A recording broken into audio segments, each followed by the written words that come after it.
I guess the crisis of COVID-19 has finally struck our beloved company of Konami, as when ideas seem to be running dry, they decide to adapt a very briefly used and very small archetype from Arc 5 into the real game, namely Glacial Beasts, which I'm sure of you, the majority of you don't know what I'm talking about even. But yeah, they were a very small archetype used by this character in Arc 5. Olga, I think, was her name. Anyway, such a pointless and downright unimportant character that I simply cannot put it into words. And also, get this, Yu-Gi-Oh! Everything, of all people, actually called her a good character.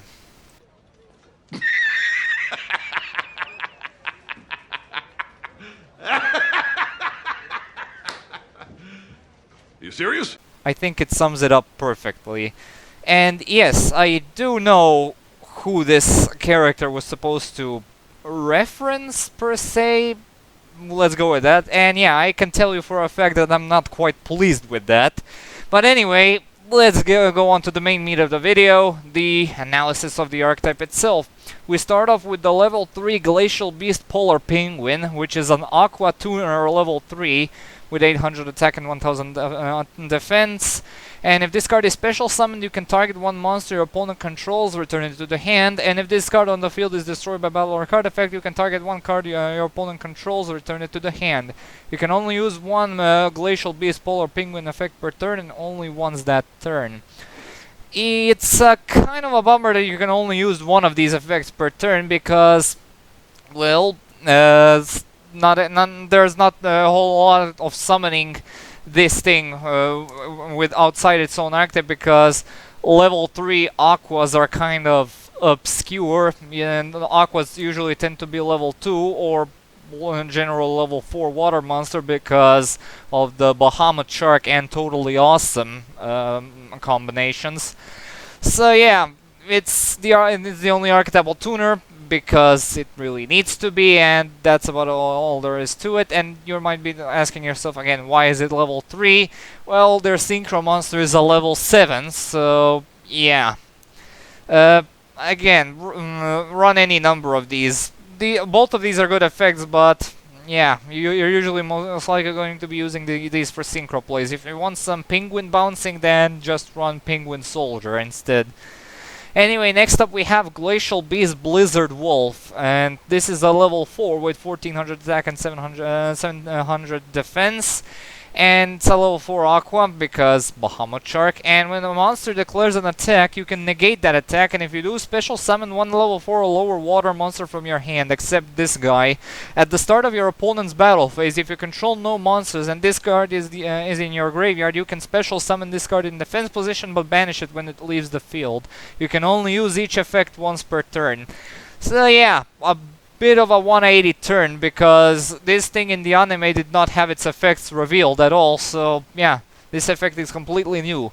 I'm not sure about the penguin, but I do know that this thing did not have its effects revealed in the anime.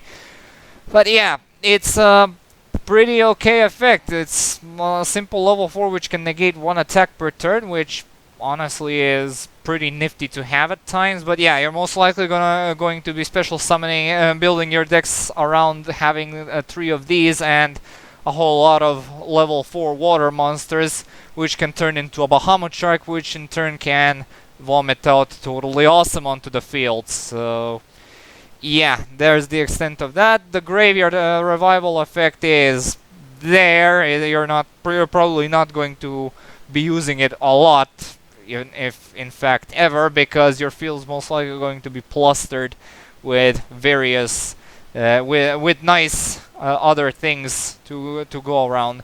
It's also a very nice it could be a very nice addition to Cloudians, since it's also a level 4 aqua monster. So yeah, although I wish it was a fairy in that regard, since it was conjuncturized with the Sanctuary in the Sky, but the fact that it can summon any level 4 or lower water monster from your hand, yeah, it synergizes well with Cloudians, so that's pretty okay. And finally, we have their final monster, Glacial Beast Iceburg Narwhal. This is a level 7 synchro at 2700 attack and 1600 defense, and it requires any tuner and one or more non-tuner water monsters as material. And each time a monster you control is destroyed by your opponent's attack or card effect, inflict 600 damage to your opponent. During the battle phase, when your opponent activates a card or effect while you control another monster, a quick effect, you can negate that effect, and if you do, destroy that card. You can only use this effect of Glacial Beast, the Iceburg Narwhal, once per turn. Man, how far we've come in life that every single mid-level monster has a Quasar level negation with a hard once per turn built into it. So yeah, although this isn't getting Quasar run for its money, because Quasar's negation is a soft once per turn as opposed to this thing being a hard once per turn.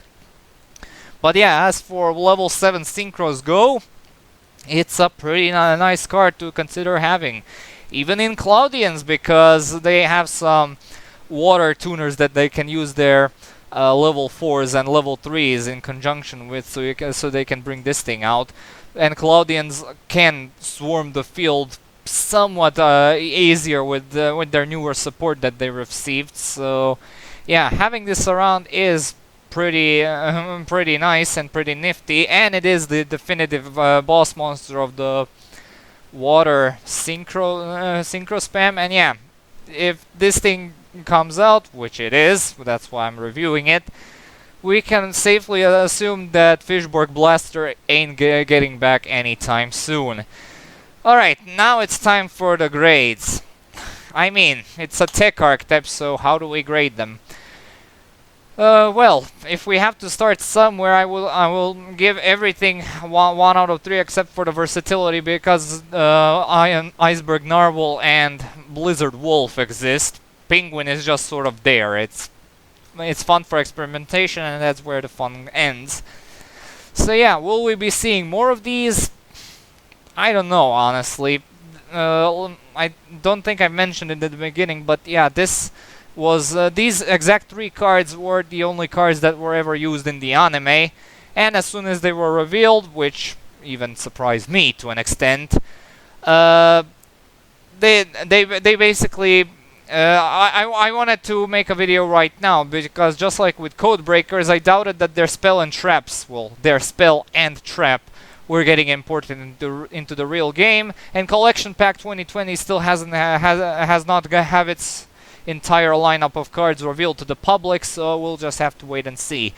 But yeah, we're not done with Collection Pack 2020. Oh boy, we are in for a certain adventure of shit posting when every card of that lineup gets revealed, maybe. So yeah, this was the tech archetype. Like I said, everything gets a 1 out of 3 except versatility, which gets a 2 out of 3 because of Narwhal and Blizzard Wolf. So yeah, we'll just have to see how splashable these things become, and if the certain other generic water support comes out, which basically makes these things a very welcome addition to the water engine.